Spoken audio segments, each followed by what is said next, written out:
So guys, então, o que a gente comentou na última aula é o que o livro chama de Teorema de Fermat, que basicamente é, se uma função tiver máximo ou mínimo local, é o que a gente já discutiu, e a derivada existir, ou seja, são exatamente esses três pontos aqui, é onde a função tem máximo ou mínimo e a derivada existe. Esses dois aqui, a função tem máximo ou mínimo, mas aqui a derivada não existe porque eles estão nas extremidades.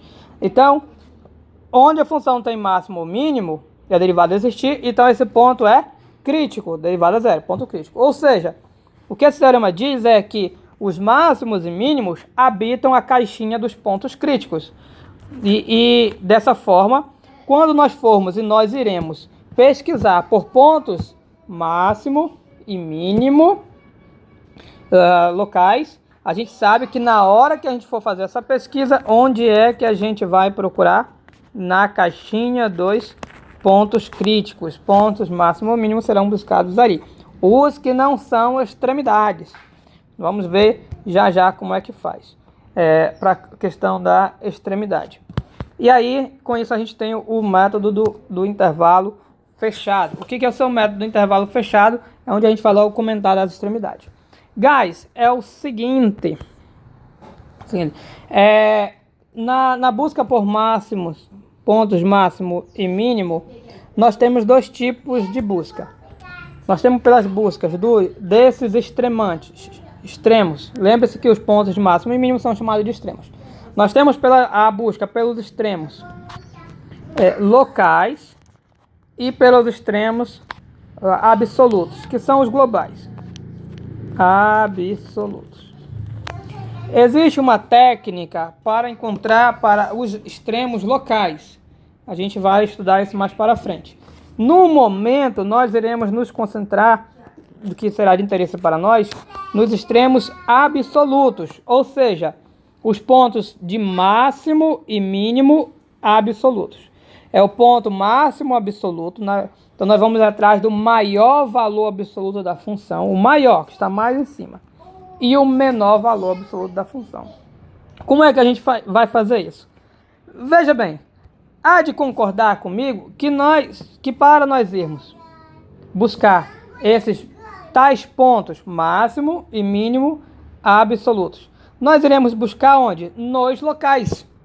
De todos os locais, vão ter aqueles que vão ser o máximo absoluto e o mínimo absoluto.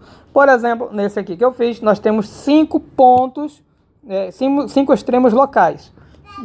Mínimo, máximo, mínimo, máximo, mínimo. Locais.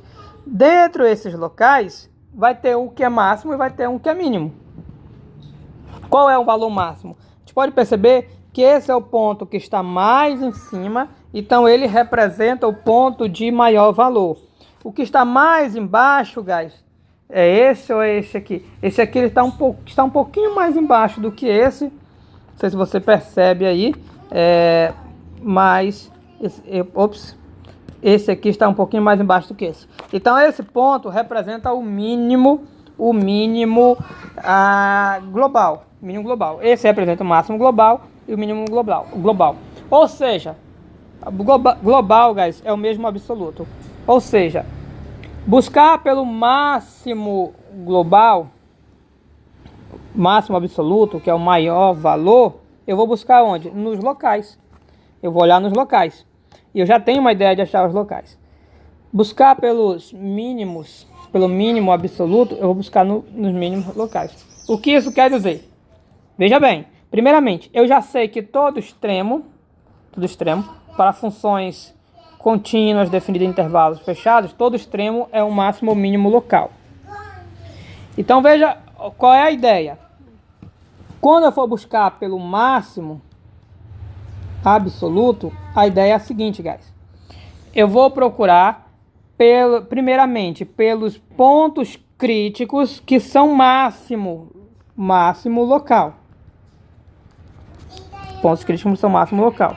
Quem são aqui nesse caso aqui os críticos que são máximo local? Quem são? Esse aqui não é... dos críticos nós temos 3, né? Esse aqui, E esse aqui são os pontos de máximo local. Aí eu calculo a imagem deles. Lembre-se que a imagem determina o valor. Calculo a imagem deles. Eu pego e calculo a imagem também dos meus extremos. A imagem dos meus extremos. Quando eu for comparar as imagens, eu vou saber que a maior imagem representará o maior valor. E por que isso? Veja bem, a gente está olhando aqui graficamente. Graficamente é mais fácil de ver. Mas se eu mostrar uma função para você, vou mostrar uma função na prática. Vamos já chegar no ponto do método. Pegue a função f de x igual a x² menos 3x, definida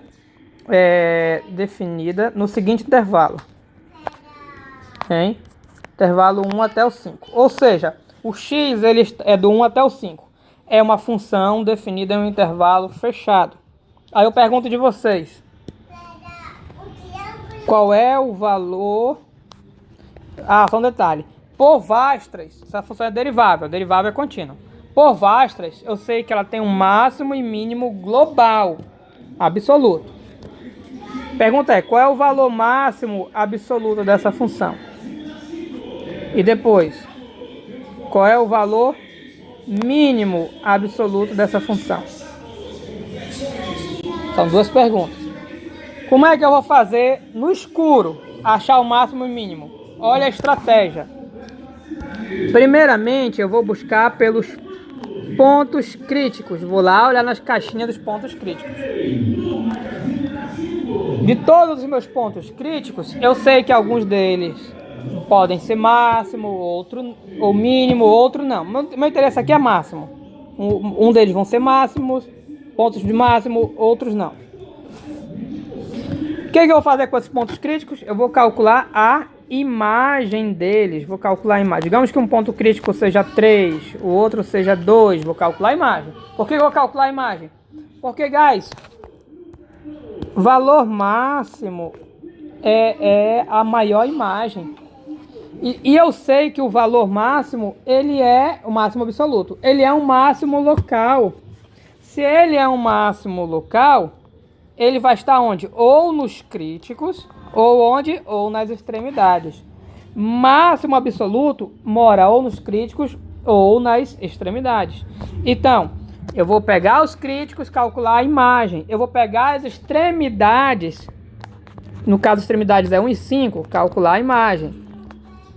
De todas essas imagens, a maior é o valor máximo absoluto.